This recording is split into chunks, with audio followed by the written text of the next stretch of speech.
Bismillah, alhamdulillahirabbil alamin, wassalatu wassalamu ala asyrofil anbiya wal mursalin wa ala alihi wa ashabihi ajmain, amma ba'du. Apa kabar semuanya anak-anakku?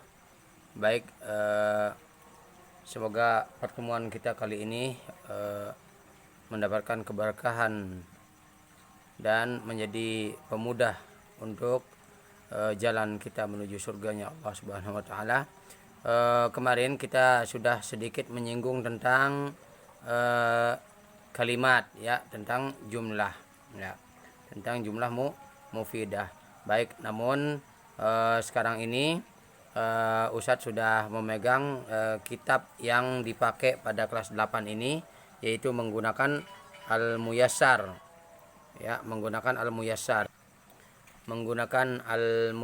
ya. Jadi untuk Al-Muyassar ini, yaitu kita akan memulai dengan pembahasan tentang al-harfu. Al-harfu yang artinya adalah huruf. Ya. Nah, di sini al-harfu huwa ma yatarakkabu minhul kalimah. Nah, apa yang dimaksud dengan huruf dalam bahasa Arab itu? Dia adalah yang mana kalimat itu tersusun dengan huruf tersebut. Karena tanpa ada huruf maka kalimat atau kata itu tidak akan tersusun. Contoh sekarang, ya, qalamun yang artinya pulpen. Nah, qalamun itu susunan dari kalimat. Ya, ibarat kata sekarang rumah, ya. Kalimat kalimat atau perkataan kita sekarang ini ibaratkan rumah. Perkataan kita rumah itu tidak akan tersusun, tidak akan menjadi rumah tanpa ada namanya bataku, semen, ya, genteng, batu bata dan segala macamnya. Ya. Nah, begitu juga dengan namanya kalimat. Kalimat itu akan tersusun itu bila dilengkapi dengan namanya huruf. Nah, huruf ini ibaratkan batu bata. Jadi kalau dengan huruf ini maka akan tersusunlah sebuah kalimat atau kata kalau dalam bahasa Indonesianya, ya. Sedangkan perhatikan di sini al-kalimah, ya. Kata itu sendiri apa sih? Al-kalimatu hiya lafzun lahu ma'nan. Kalimat itu sendiri itu merupakan ungkapan, lafaz yang mempunyai makna. Nah, bila sudah bernama sebuah kata, pasti akan mempunyai makna. Nah, contohnya di sini ada namanya madrasatun. Madrasatun yang artinya sekolah. Kemudian ada yang kedua namanya daftarun yang artinya buku. Nah, lihat di sini.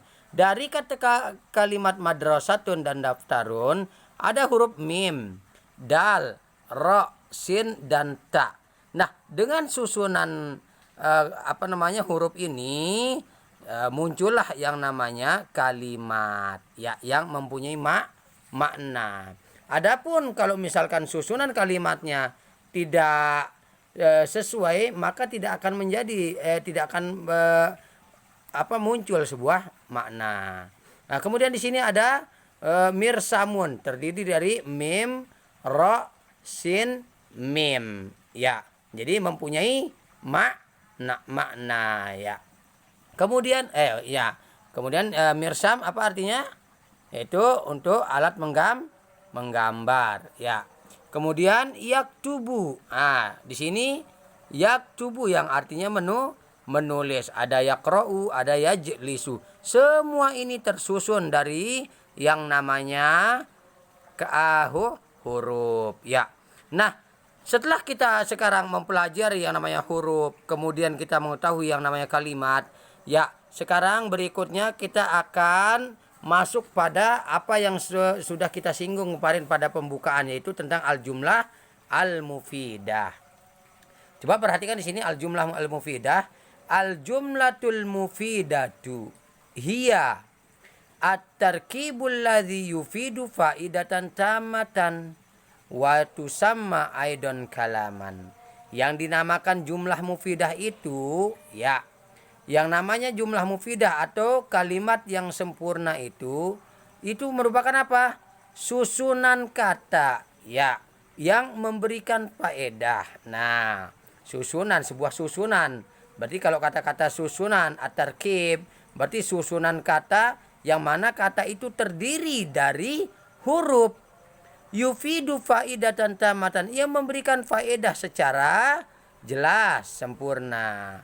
Watu sama aidon kalaman. Nah, itu juga yang disebut dengan sebutan perkataan kalam. Ya, seperti Ustadz sekarang berbicara ini.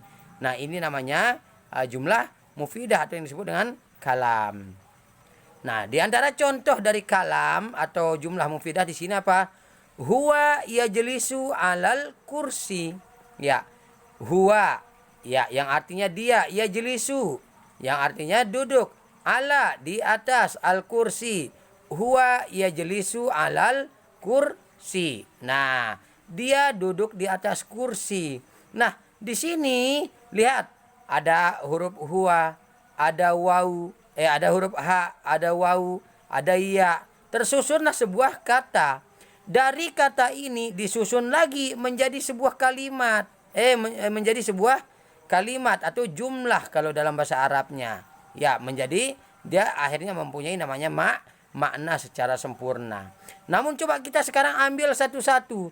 Contoh, huwa tanpa ada yajlisu alal kursi. Huwa, dia. Kita coba ngomong dia saja. Kira-kira paham nggak dari kata-kata huwa? Tidak. Karena dia baru hanya tersusun sebagai kata saja. Belum tersusun menjadi kalimat. Nah, akhirnya dia hanya mempunyai arti dari satu kata itu saja. Belum mempunyai makna secara yang jelas. Kemudian yang kedua contohnya, ana aktubu fid daftari. Saya menulis di buku tulis. Coba di sini. Kita ambil ad-daftar saja tanpa ada ana aktubu fi.